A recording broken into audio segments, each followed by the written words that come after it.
এ বদনা, তুই তো খুব জ্ঞানী। এমন একটা কবিতা ক যে কবিতার মধ্যে 64টা জেলার নাম আছে। ছন্দে সুরে বলছি আমি সকল জেলার নাম, তাল মেলাতে সবার আগে আসলো কুড়িগ্রাম। প্রধান জেলা ঢাকা থেকে একটুখানি দূর, এক জেলার নাম নরসিংদী, আরেকটা গাজীপুর। জয়পুরহাট ও লালমনিরহাট দুইটা জেলার নাম, রাজশাহীর নাম উজ্জ্বল করছে মিষ্টি স্বাদের আম। পাহাড় ঘেরা বান্দরবন ও সিলেট খাগড়াছড়ি, ময়মনসিংহের কিশোরগঞ্জে এই লেখকের বাড়ি। নেত্রকোনা সুনামগঞ্জে আছে ধানের মাঠ, সুন্দরবনের কাছে আছে খুলনা বাগেরহাট। ভোলা এবং বরিশালে আছে অনেক নদী, পাবনায় আছে পাগলাগারদ, বগুড়ায় আছে দধি। পাশাপাশি দুইটা জেলা টাঙ্গাইল জামালপুর, আরো দুইটা জেলা হলো কুষ্টিয়া যশোর। মনের মতো একটা জেলার নাম তার মাগুরা, দন্তান্নতে নারায়ণগঞ্জ, নাটোর ও নওগাঁ। দন্তান্নতে আরো 4টি জেলা বলতে আমি পারি, নবাবগঞ্জ ও নোয়াখালী, নড়াইল, নীলফামারী।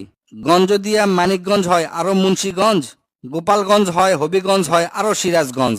চাপাই নবাবগঞ্জ কিন্তু গঞ্জ দিয়া ভাই, এদের ছাড়া বাংলাদেশে আর কোনো গঞ্জ নাই। রংপুর আর রাঙ্গামাটির নামটা রঙে রাঙা, নামের জন্য আরো সুন্দর চাঁদপুর চুয়াডাঙ্গা। কক্সবাজার নামের জেলা আছে সাগরও পারে, পঞ্চগড়টা পড়ছে বন্ধু দেশের এক কিনারে।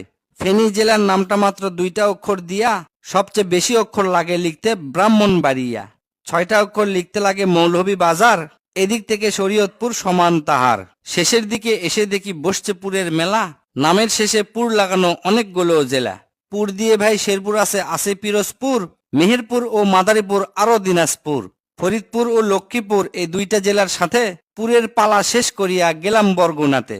আসার পথে কুমিল্লা ও ঝালকাঠি সহ ঘুরে এলাম রাজবাড়ী, তার সঙ্গে ঝিনাইদহ। গাইবান্ধার নাম বাদে থাকে আর মাত্র এক হালি, তাদের মধ্যে একটা জেলার নাম পটুয়াখালী। এখন শুধু বাকি আছে 3টা জেলার নাম, এদের মধ্যে একটা জায়গা হইল চট্টগ্রাম। সাতক্ষীরায় আর ঠাকুরগাঁয়ে হইল এই কবিতার শেষ। এদের নিয়েই গড়া আমার সোনার বাংলাদেশ।